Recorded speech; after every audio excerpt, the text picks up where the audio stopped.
Okay mga kapatid, nilinaw ng PCG na hindi sila napaalis ng China mga tol dito sa Bajo de Masinloc kasi may mga naratibo mga tol na ang PCG daw ay naitaboy ng China Coast Guard, no? Kaya umalis dito sa Bajo de Masinloc. Ang sabi ng PCG, wala daw barko o eroplano ng Pilipinas ang pinaalis sa Bajo de Masinloc o itinaboy. Kusa daw silang umalis kasi tapos na daw yung kanilang misyon o kung ano man yung pakay nila, nagawa na nila ng maayos kaya umalis na sila mga kapatid, no? So eto, isa to sa mga balita ang panonoorin natin, bigyan natin ng reaction video mula rito sa UNTV News and Rescue. Samahan ninyo ako mga tol, bigyan natin to ng reaksyon, bigyan natin to ng komentaryo, no? At kung bago ka pa lamang dito, huwag mo kalimutan mag-subscribe. Click mo na rin ang notification bell para ma-notify ka whenever na may mga bago tayong reaction video tulad nito. Alright, so wag na natin patagalin pa. Panoorin na natin to mga tol.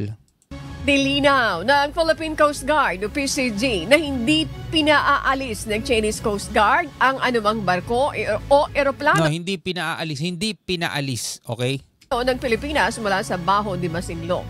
Ayon kay Commodore J. Tariela, voluntaryong umalis sa mga barko ng PCG at eroplano ng BFAR matapos maghatid ng supply sa mga mangingisdang Pilipino. So yun ang mission nila, maghatid ng supply sa mga mangingisdang Pilipino. Ito na nga rin ata yung na-report ng China. Gagalit nga sila, di ba? Dahil meron daw aircraft ang Pilipinas na pumasok sa kanilang airspace nang walang permiso. Mga tol, yung aircraft na yun sa BFAR ay minamatyagan lang nila at binabantayan nila itong mga mangingisdang Pilipino. At ang PCG naman ay namigay ng ayuda, mga tol, dito sa ating mga mangingisda. At natapos na nga nila yon. Kaya kusa na silang umalis. Pero iba yung naratibo kasi. Iba yung naratibong ipinapakalat mga tol. Lang alam nyo na kung sino yung mga yon na ang PCG daw mga tol ay ipinagtapo yan paalis dito sa Bajo de Masinloc. Tatandaan ninyo mga tol itong Bajo de Masinloc o Scarborough ay nakapaloob sa 200 nautical miles exclusive economic zone ng Pilipinas. Pero ngayon hindi natin to kontrolado kasi mula pa 2012 kontrolado na ng China yan mula nga nung magkaroon ng muntikan ng engkwentro dyan. Nagkaroon ng standoff dyan mga tol, buti na lang hindi natuloy. Pero bagamat na ipanalo na natin to nung 2016 pa, arbitral ruling, ayaw pa rin magsialisan ng China dyan at bagamat mga kapatid na alam naman nila na ito ay pasok sa exclusive economic zone, hindi nila kinikilala mga tol yung international na batas, hindi nila kinikilala ang UNCLOS, hindi nila kinikilala yung 2016 arbitral at nagpadala pa sila sa UN ng kanilang baseline at tuluyan nilang inaangkin etong Bajo de Masinloc. Ganun kaaangas yung mga yon. Iniulat din ng PCG ang presensya ng 12 barkong Chino sa lugar. Grabe. Kabilang ang mga barko ng Chinese Coast Guard at Maritime Militia. Talagang bantay sarado nila yan. No, ganun sila kabantay dyan mga tol. Diba? Ganun sila kabantay dyan. Pero ito, nililinaw lang ng PCG mga tol na hindi sila pinagtabuyan o hindi sila pinaalis. Kusa silang umalis. Kasi baka mamaya may magsasabi na naman, ano ba naman yung PCG? Pinagtatabuyan na lang tayo ng China. So hindi ganun yun mga tol. Ayan, nililinaw nila yan. Ngayon, eto naman. Diba? Naaalala ninyo yung balita, yung mga sundalo ng North Korea mga tol ay parang pinulbos no doon sa doon sa Ukraine mga kapatid. Ang sabi, wag daw mamaliitin mga tol. Wag daw mamaliitin ang North Korean troops, no? Huwag na daw natin silang mamaliitin. Sabing ganun sa balita, ito sa Net25. Wag maliitin ang mga sundalo ng North Korea, no? Sabi rito sa Defector. Kasi mga kapatid, iba ang iba ang mindset ng mga sundalo ng North Korea. Hindi basta-basta aayaw yan. Ito panoorin natin mula sa Net25. Ayon sa mga sundalong defectors ng North Korea, hindi dapat minamaliit ang mga sundalo ng North Korea na nakadeploy sa Russia. Kasi may nagsasabi, di ba? Itong mga North Koreans naman kasing wala naman talagang karanasan yan sa gera. Di ba? Wala namang karanasan yan sa totoong laban eh. Kasi yung huling kinasangkotang gera nitong North Korea, mga tol, sobrang tagal na. Kung yung mga sundalo nilang napalaban pa noong mga panahon na yon, uugod-ugod na ngayon. 'Di ba? Ito mga bata na to, mga bago na to. So wala na talagang actual na experience to sa totoong laban. Pero bagamat ganon mga kapatid, ang katotohanan, wag daw minamaliit ang mga sundalo ng North Korea. Tiyak nila maaasahan ang katapatan at fighting spirit ng mga sundalong galing ng Pyongyang sa panahon ng digmaan. Yun, matapang at matatag ang kanilang fighting spirit, mga tol. Fighting spirit, di ba? Hindi, ibig sabihin, hindi mo mapapatakbo. Karamihan nila sa mga miyembro ng Storm Corps na nasa front lines ng giyera ay galing sa working class.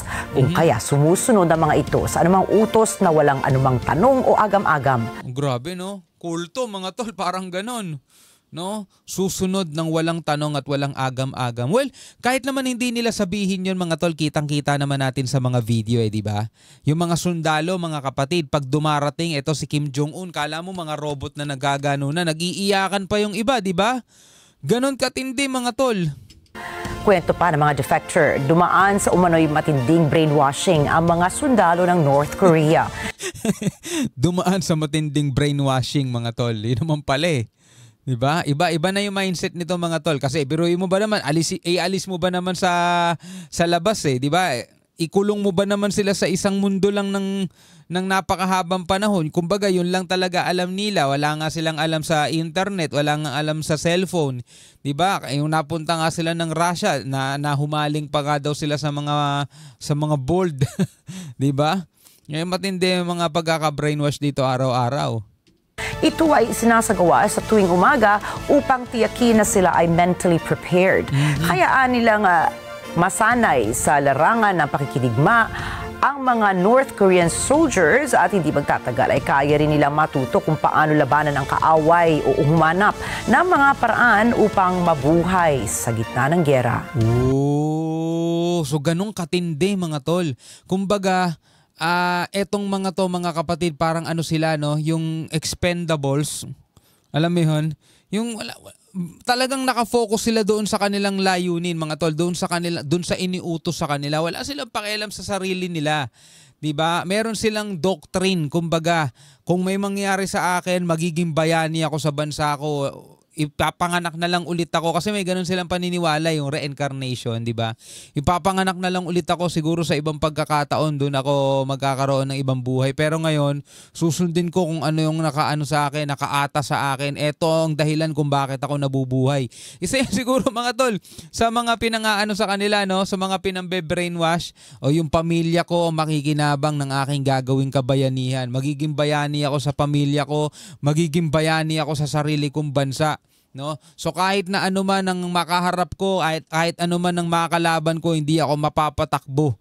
Bagkos, gagampanan ko yung aking tungkulin ng buong katapatan at paglilingkuran ko ang aming presidente. Ganong katindi, mga kapatid, no? Kaya dapat nga hindi naman daw talaga baliwalain o wag nating mamaliitin, mga tol, ang mga kasundaluhan ng North Korea. Dahil kung ang iba magtatakbuhan na lang, eto hindi. 'Di ba? Patay kung patay, lalaban at lalaban to, mga tol. Anyway, bilang isang Pilipino, mga tol, ano masasabi mo dito sa mga balitang to mula sa Net25 saka sa UNTV? Comment ka na lang sa ibaba. Hanggang sa muli, ako nga pala si Shobal D. Peace out.